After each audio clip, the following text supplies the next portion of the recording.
Hello everybody, welcome to the Wonky Angle, where I talk about electronic music, both new and old.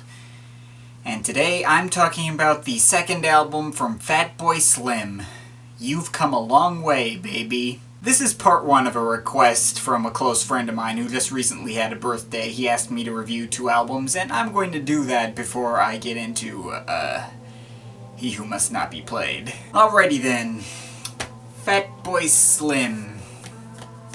Where to start with this album? This is basically one of the big, inescapable legends in electronic music.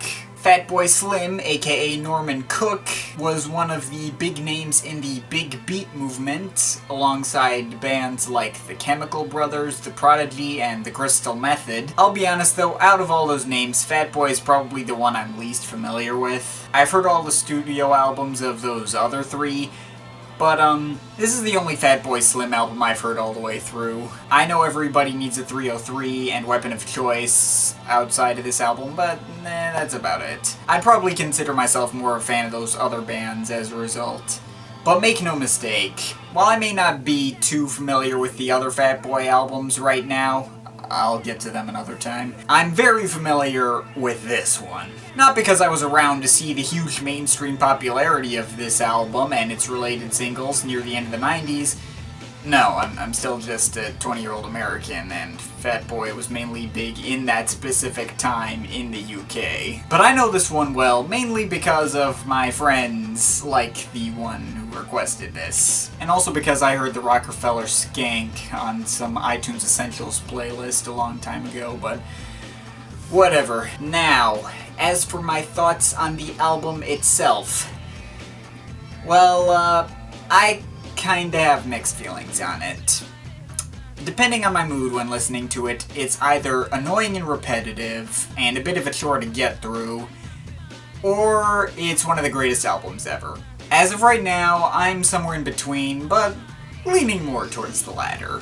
On one hand, it's not a particularly impressive album, it's mostly based around samples and doesn't utilize them to nearly the same effect as, say, DJ Shadow's Introducing. No, this album is a lot simpler and is fairly blatant with its sampling, making loops of them and repeating them over and over and over until the parents of 90s kids want to throw the record player out the window. So yeah, in terms of technical skill, this is not exactly a fantastic album. But let's be real, that's not why this album is so well loved. All you need to figure out why is one listen of Right Here, Right Now, and all should be made fairly clear. Big orchestral samples, sitars, and a giant beat that slams through everything and demands to be played at high volume. This is real dance music.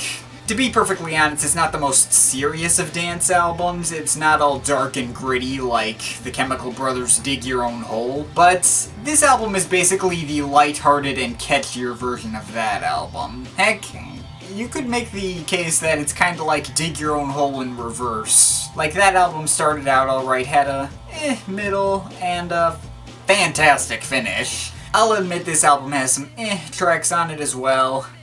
And while there's nothing on here that hits the same level of sheer epicness as the Private Psychedelic Reel, I'll be darned if Right Here, Right Now doesn't seriously come close. Yeah, the best and most epic moment on this album is right there at the beginning, rather than saved for the end. But enough of the Chemical Brothers comparisons. The rest of the album isn't really as epic as Right Here, Right Now, but it's mainly just a ton of fun. Take the second track, the Rockafeller Skank, mainly based around repetitive guitar loops and a voice saying, "Right about now, funk soul brother, check it out now, funk soul brother," over and over. Moves at high speed and is absolutely addicting. This isn't music designed to be listened to in depth. In fact, my attempts to do so have mostly not been particularly successful. Now, the Rockafeller Skank does go on some silly tempo-changing tangents that I don't always really have the patience for, but still, really fun and addicting track to be sure. Fucking in Heaven is next, and this track is basically specifically designed to piss off parents. If the repetition of this album gets you anywhere, outside of maybe California, it'll probably be here, where Freddie Fresh says Fatboy Slim is fucking in heaven over and over. In fact, I counted how many times the word fucking is said in this song. Guess how many I counted? 108 and a half. Yeah, and the guitar loop sounds like it's making fun of somebody or something. I suppose it's a playful enough song that I don't mind the excessive swearing, but you can tell the record labels were like, I don't know if I want to associate with this stuff. Hence the alternate titles on other versions like Illin in Heaven, or just In Heaven. Illin just doesn't have the same ring to it, though. Gangster Tripping is pretty similar, also containing excessive swearing, thanks to a repetitive sample of Kick That Gangster Shit, and I Fuck With Your Woman, although it's not nearly as blatant. I didn't even know what the samples were saying for the longest time until I looked it up for the review. Had a feeling there was the F word in there, though. But I much prefer this song to Fucking In Heaven. While that song is pretty clearly meant as a joke more than anything, this one is just pure fun, with two different hooks. One is a funky horn section and the other is like some beach party guitar lick. Anyway, Build It Up, Tear It Down's a little more intense and gritty, like the Dig Your Own Hole kind of stuff. Pretty fun, but not a huge standout for me personally. California is another song that feels more like a joke, thanks to the use of the word druggy repeated to even a greater extent than Fucking in Heaven. I tried counting how many times the word druggy is said, including the vocoders, and while I'm not sure if I got it exactly right, by my count there is 308 druggies in this song, possibly more. This is definitely one of those songs that brings the album down if I'm not in the mood for it, but the repetition is so intense that it's basically just reduced to background noise, if that's fairly easy to ignore. Funny how that works. Soul Surfing thankfully brings in one of the better hooks. While not quite at Rockafeller Skank levels of addicting, it's got this great beach party feel that's easy to jam along to. You're Not From Brighton is probably my least favorite on the album. While there's nothing outright wrong with it, and it's still a pretty fun song with some decent hooks, there's nothing really about this track that particularly stands out to me or isn't done better on a different song on this album. But at least then we get the last big elephant in the room on this album, Praise You. Now, this is probably the most blatant sample of all the songs on this album, using the a cappella intro of the song Take Your Praise by Camille Yarbrough. And unlike, say, Pretty Lights Finally Moving, the sample isn't actually edited at all. But I heard the original, and to be honest, it doesn't hold a candle to Fatboy Slim's version. Actually, what makes this work as well as it does is probably that piano hook accompanying Yarbrough's vocals, really giving it more of a gospel edge. The hook on the bridge is pretty awesome too. The album ends with Love Island and Acid 8000, which are notable for having actual synths in them. Between the two, I prefer Love Island for having more of an actual melody to it.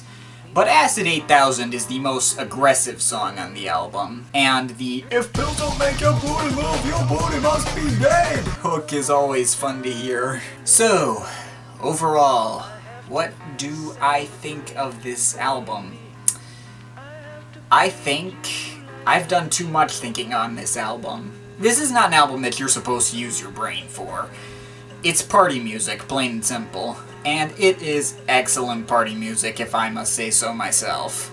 Sure, there are other big beat albums that are a little less brainless, and therefore I can enjoy more than this one, such as the Crystal Method's Vegas, or the Prodigy's Experience. But I can't lie, You've Come a Long Way Baby is a ridiculously fun album to listen to every time. While I was picking this album apart and counting out druggies, I couldn't help but think, I'm kinda wasting my time and missing the point, aren't I? Yeah, I kinda was. This is one of the all-time great party albums, and while I have my issues with it, I can't deny it gets the job done excellently, and is well remembered by dance music fans the world over for good reason. If it don't make your booty move, your booty must be dead. I'm sorry. But I'm overall feeling an 8.7 out of 10. But of course, this is just my opinion. You can feel free to disagree with it. Favorites and least favorites in the description. But I would like to hear your thoughts, so leave the comments in the comment thing down there. But yeah, that's pretty much it. That's all for today. See you next time.